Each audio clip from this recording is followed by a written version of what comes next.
Here's my solar wire input. There's the power. And this switch turns on from this black one all the way to here, so it turns on all of these.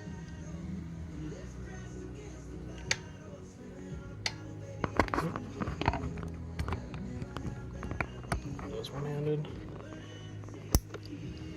Plug it in, battery. It always shows red. There you go. Right now the battery has 12.18 volts. And I'll turn the switch on for the solar. And then you can see the battery voltage is rising for charging. Oh.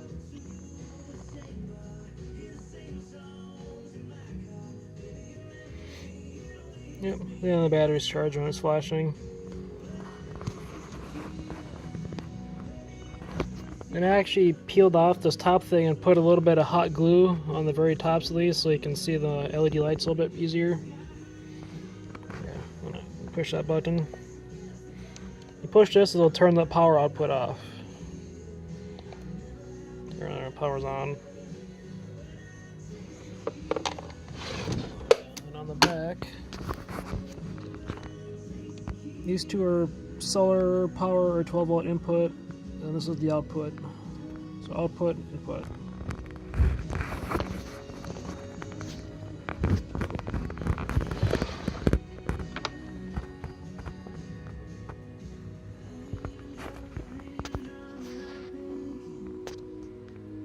It's kind of cloudy out, so this is why it does that. Whereas if I turn the power off, it goes back to normal.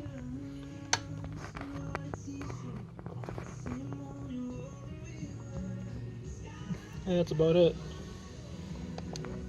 I don't mess with the settings on here because 16 is always on.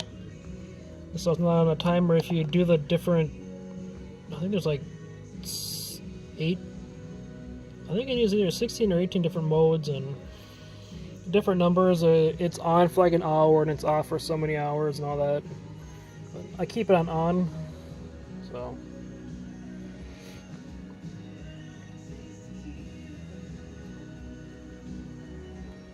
And my other project was Buzzing at 102.9. Turn that off. I used a computer power supply.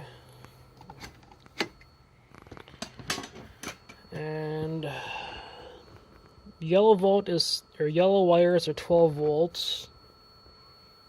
I think orange I think is 3.3 volt and red is 5 volts. I know it's 3.3 and 5 volt. It's one of those ones. Oh no, orange is 3.3 volt and red is 5 volts. Yeah. These are all ground or negative, which are not hooked up. This was orange. 3.3 volt and 5 volt, which are not hooked up. These are supposed to be black, but I don't have any black ones left, so they're green, which is negative, and positive 12 volt. I just got a 7.5 amp fuse for all 12. This has its own fuse, the cigarette lighter adapter thing for like whatever. This one has a 10 amp fuse, which just goes right to here.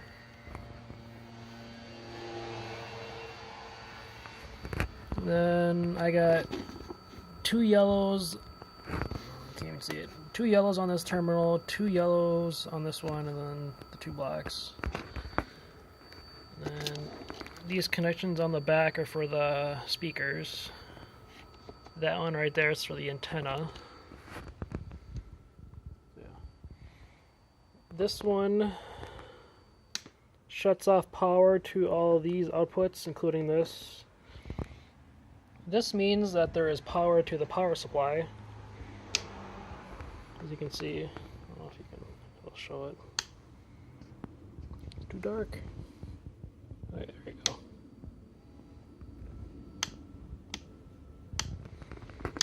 Yeah, let's turn this on. I'll turn power off to that. goes. So I turn the power supply back on. This means there is power to the power supply, which I think, yeah, that's the purple wire from the power supply. And then the green one from the power supply is the switch that turns the power and stuff on and off. That's off, then on. And then if I want, I can just push the button and the faceplate pops off. That's the antenna. Yeah, front speakers, rear speakers. Then I had to add this wooden brace in here to make the power supply not go this way.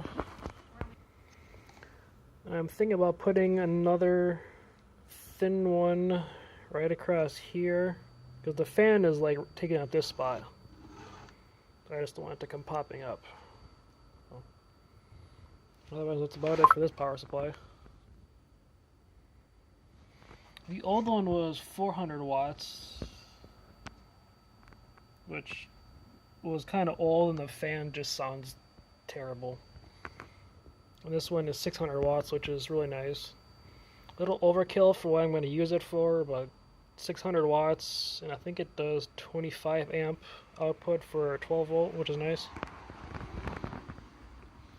But the radio has a 10 amp fuse built into it in the back, which is nice, so I don't have to worry about that. And I gotta go find the actual, what do they call this, battery case? Battery holder cover, whatever. Anyways, I gotta find the red top cover that goes over it, and I can just tuck the wire down like this, so it'll be pretty much all covered.